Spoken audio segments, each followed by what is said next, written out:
tell us about the history of monotheism, right? Surely we believe that this longing has been there for a very long time. And as Muslims, we believe the fitrah, part of it is to believe in one God. So surely there's going to be many people from the past who are discussing this one God, right? I mean, that's what would suit our narrative. There are, and I'll just link it to the last topic. One of the factors that brought me away from atheism was the fact that there are commonalities among all the major religions, but not only the major ones. Some of the tribal religions from all parts of the earth have some aspects of Tawheed evident. Okay. Yeah, they have the Rububiyyah aspects and some other aspects. What's the Rububiyyah aspects for people who don't Knowledge of Allah's lordship, Him being the creator, the sustainer, the provider, the nurturer, the educator, giver of knowledge. Yes. Yeah. Now I got to thinking, these cultures, many of them were untouched. They're in the corners of Australia, the far corners of the Americas, they're in Burma, China, etc., etc. How did they all get the commonalities at times when they had absolutely no contact with each other whatsoever? So I was thinking this before I knew what Islam says on this. Wow. So I'm thinking there has to be something in this. There has to be. It's far too much of a stretch to believe they all got it wrong and got it wrong in the same way. Why are all of these different groups coming to the same conclusion separately? Yes, obviously they all differed in some other ways, but they have commonalities. Now, I then found out during my research of Islam that Allah Azza wa Jal has always been sending prophets and messengers to mankind, and also people carrying the messages of prophets and messengers. Yes. Guides and warners and da'is, people calling to Islam. Yes. They have been sent all over the globe. Yes. To every people. Now, at the time I started my research, I had some evidence for this, although it was scant. It wasn't much. But internally I felt there was more.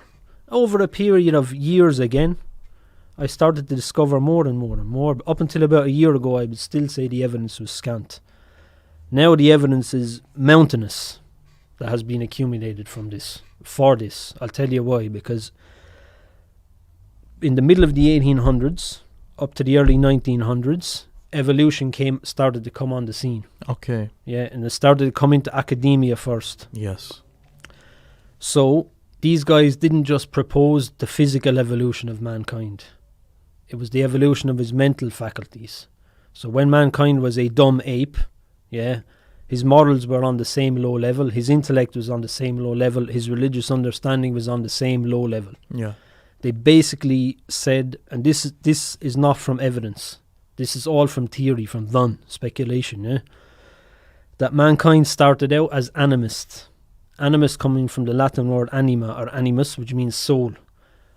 This is how silly this is, but these are the foundations of these theories, They said because mankind couldn't understand dreaming,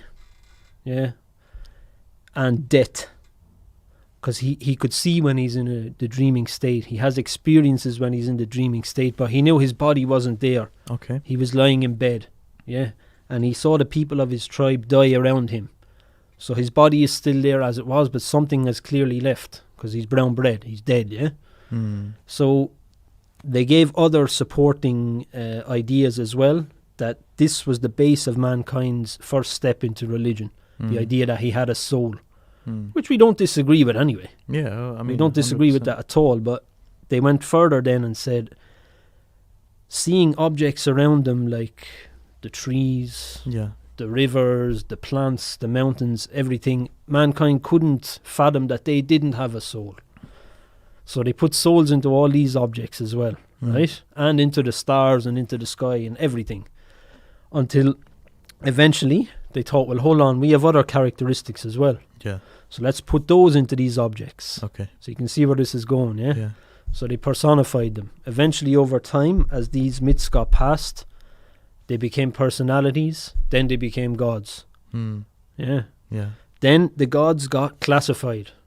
Some had particular duties and particular powers that the others didn't, then they gave them names, etc., etc., until man kept on improving morally as well, all the way up to monotheism.